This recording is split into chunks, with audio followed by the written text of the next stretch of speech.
Disclaimer. This video is made for entertainment purpose only, it doesn't mean to hurt anyone, and don't take it seriously.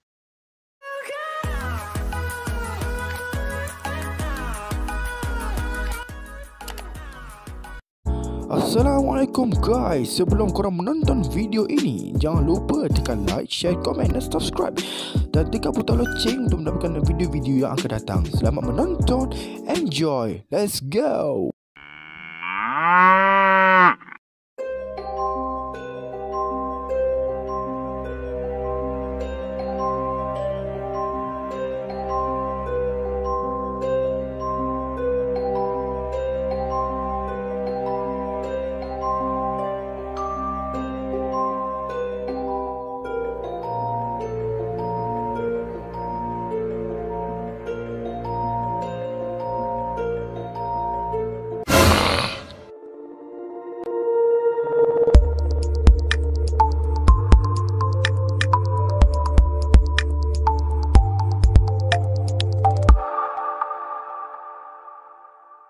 Guys, so untuk hari ni aku akan share kepada korang 3 tempat paling berhantu di Malaysia yang ramai tak tahu. So, let's start it.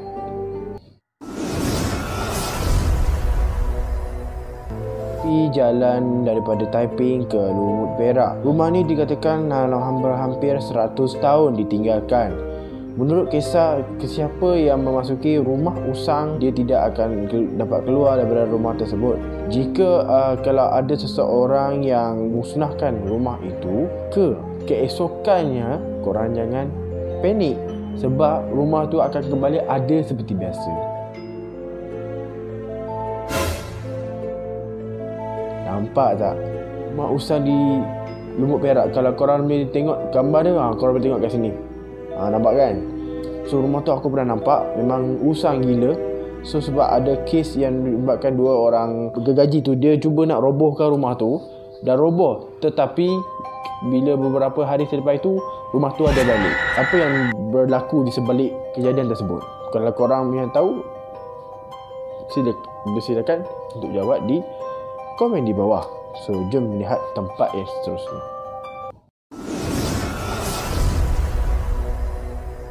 Hospital Sultanah Bahiyah. Aku rasa ramai yang tak tahu pasal hospital ni. Walaupun dah tahu hospital ni di Kedah, tetapi ramai yang tidak tahu tentang kewujudan ataupun misterinya di hospital ini. So guys, daripada kisah yang aku dapat, mengatakan bahawa ada doktor ataupun nurse yang akan diganggu setiap kali dia orang bekerja, tetapi tidak sampai histeria lah, tidak sampai. Cuma dia lagi ganggu masa dia orang kerja, kena ganggu. So dia orang macam kadang-kadang bila masuk lift pun, contoh nak tekan tingkat 5, tapi dia terbuka di tingkat 3. Kadang-kadang pelik. So waktu malam memang agak-agak sangat-sangat seram. Sebab aku pun pernah masuk sana, so aku memang dapat feel lah, walaupun aku tak pernah kena ganggu. Tapi yang pernah kena ganggu, para barisan hadapan ni lah yang jadi doktor, nurse kan. So diorang jadi mangsa. So memang hospital tu sehingga sekarang masih berlaku. Sebab tu kalau korang tengok di berita pun, di mana-mana portal pun ada kes bunuh diri dekat hospital, especially di hospital Sultanah Bahiyah baru tu lah. Memang banyak kes macam-macam. So sekarang ni kes COVID-19 pula. So itulah cerita pendek seram yang terdapatnya ada gangguan di hospital Sultanah Bahiyah, terutamanya di rumah mayat.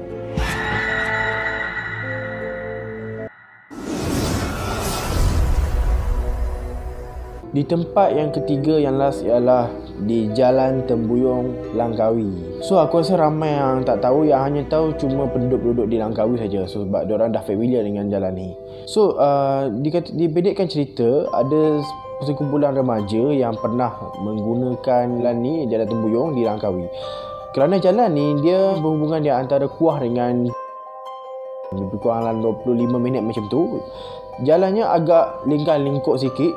So jalan tu bila waktu malam agak gelap, sunyi, sepi, memang tak ada orang. Even jalan tu berada di pesisiran pantai di Langkawi, tetapi banyak yang gangguan yang dialami oleh pengguna-pengguna jalan raya yang menggunakan kereta orang kan, untuk melalui jalan tersebut ke Pantai Cenang ataupun sebagainya. So gangguan diorang agak pelik kerana jalan di tepi laut agak-agak rare lah kita nak dengar kan. So jalan ni juga pernah dijadikan sebagai jalan yang paling seram di Kedah. Walaupun orang Kedah pun ada yang tak tahu. So that's why jalan Tembuyong ni perlu berhati-hati ketika anda melalui jalan ni pada waktu malam, kerana kita takut ada gangguan lah apa semua. So aku harap itu adalah jalan paling seram dan itu juga tempat paling seram di Malaysia yang ramai tak tahu. A few moments later. Alright guys, itu saja video pada hari ini. So aku minta maaf lah kalau video ini terlalu pendek ke dalam 6-7 minit, kerana aku ceritakan berdasarkan apa yang orang ceritakan, tak kisahlah di YouTube ke ataupun di blog dan sebagainya. Tetapi aku akan cuba olah sikit demi sikit untuk korang faham tentang penerangan tempat-tempat seram di Malaysia, tetapi yang rare, yang ramai tak tahu. So aku harap korang dah tahu kan 3 tempat tersebut. So aku harap 3 tempat ni tolong berhati-hati ketika korang lalu ke korang masuk, terutamanya pada waktu tengah malam, awal pagi, memang sangat menyeramkan.